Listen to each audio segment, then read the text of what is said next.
খালি এই হাদিসের দর্শটা দিয়া তালিম দিয়ে আমি আমার আলোচনা শেষ করব, যদিও হাদিসের পূর্ণ তাকরির করার সময় নাই।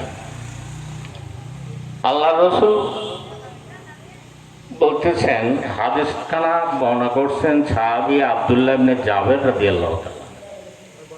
উনি বলতেছেন, আমরা নবীর সম্মুখে উপস্থিত ছিলাম। এমন অবস্থায় নবী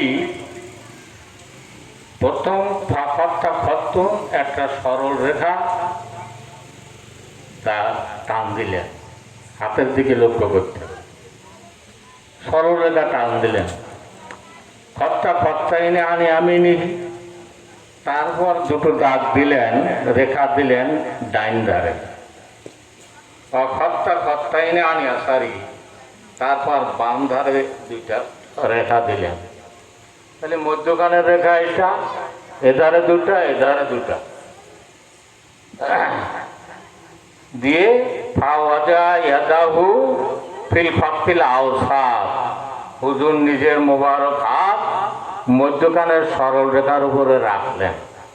রেখে বললেন, ফাকালা হাযা সাবিলুল্লাহ, এই যে সরল রেখা দেখতে পাচ্ছ, সোজা পথ দেখতে পাচ্ছ, এই পথটাই হলো আল্লাহর পথ।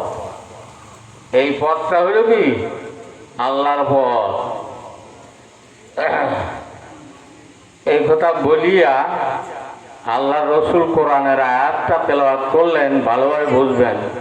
ওয়ান্না হাযা সিরাতি মুস্তাকিম, হাত ওখানে রাখা আছে, বলছে এইটাই হলো সরল সঠিক পথ। সুতরাং ফাত্তাবিউহু, এই পথের তোমরা অনুসরণ করো। হ্যাঁ, যদি এই পথের অনুসরণ না করো, হ্যাঁ, ওয়ালা তাত্তাবিউস সুবুলা, ভিন্ন পথ অন্য পথের তোমরা কি করো না, অনুসরণ করো না। যদি অনুসরণ করো, ফাতাফাররাকা বিকুম আন সাবিলিহি, তাহলে তোমরা আল্লাহর পথের থেকে কি হয়ে যাবা? বিচ্ছিন্ন হয়ে যাবা। তাহলে এই যে পথের কথা বললো, হাদিসের দীর্ঘ ব্যাখ্যা। বর্তমান যুগে হকপন্থী, যেখানে হাত রাখা হয়েছে শুধু একটা পথ, আর এধার ওধার যত পথ আছে সব বাতিলপন্থী। এই জন্য নবীজি আবার হাদিসের ব্যাখ্যা দিয়ে দিচ্ছেন যে ফাইন্না বনি ইসরাইলা তাফাররাকাত আলা সিনতাইনে সাবাইনা মিল্লাতান, যে বনি ইসরাইলরা 72 দলে বিভক্ত হয়েছিল।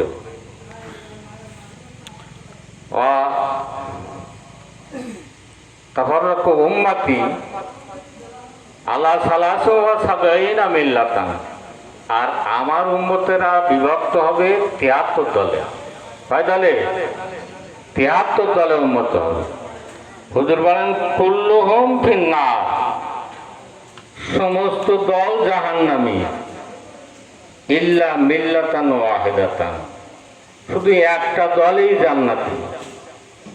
একটা দলই কি জান্নাতি। ক্বালু মান হিয়া ইয়া রাসূলুল্লাহ, সাহাবারা বসা বলতেছেন, হুজুর সেই জান্নাতি দল কোনটা? হুজুর উত্তর দিলেন, মানা আলাইহি ওয়া সাহাবা, আমি যে পথের উপরে আছি আর আমার সাহাবাগণ যে পথের উপরে আছে, এরাই হলো জান্নাতি দল, এরাই নাজি দল, এরাই মুক্তি পাবে। সুবহানাল্লাহ। আমি ওয়াজ করতেছি যেহেতু হাদিসের ব্যাখ্যা তাকরীর অনেক লম্বা। যাই হোক, এই 72 দলের আবির্ভাব হয়ে গেছে, তাকরীর দিতে গেলে অনেক সময় প্রয়োজন। তা শুধু অন্তরের মধ্যে খালি আপনাদের একটা ধারণা আনার, যে আমরা হকের উপর আছি না বাতিলের উপর আছি, আমরা হকপন্থী না বাতিলপন্থী, আমরা ডাইনপন্থী না বামপন্থী, এটা নিজকে নিজে অনুধাবন করা উচিত কোরআন হাদিসের উপরে। তাহলে বোঝা যায় স্যাম্পলটা হলো, মডেলটা হলো নবীর মডেলের উপরে থাকতে হবে, অথবা সাহাবাদের মডেলের উপরে, স্যাম্পলের উপরে থাকতে হবে। তাহলে আপনি জান্নাতি দলের সঙ্গে হাশর ময়দানে উপস্থিত হতে পারেন। যে নবীকে মডেল হিসেবে পৃথিবীতে পাঠিয়ে দিয়েছেন, উনি যে কায়দায় নামাজ পড়েছে ওই কায়দায় নামাজ পড়লে কবুল হবে। উনি যে কায়দায় রোজা রাখছেন ওই কায়দায় রোজা রাখলে কবুল হবে। কি বলেন? উনি যে কায়দায় ঘুম গেছে ওই কায়দায় ঘুম গেলে সওয়াব হবে নাকি? যেভাবে সেভাবে শুইলাম সওয়াব হবে, তা হবে না। তাহলে মোট নতিজা বাইর হলো, ফলাফল বাইর হলো, যদি নবীর অনুসরণ করতে গেলে নবীর স্যাম্পলের উপরে, যদি নবীর সুন্নত অনুযায়ী যদি আমল হয়, আমলটা কবুল হবে, নইলে হবে না। তা যাই হোক, আল্লাহ পাক আমাদেরকে নবীর সুন্নতের উপরে সবাইকে আমল করার তৌফিক দান করুন, সবাই বলে আমিন। যাই হোক, তাকরীর হইল না, কিছু অনুবাদ দিয়ে খালি হাদিসটার ব্যাখ্যা সারাংশটা বলা হলো। আল্লাহ পাক সবাইকে এই হাদিসের উপরে আমল করার তৌফিক প্রদান করুন। বলেন।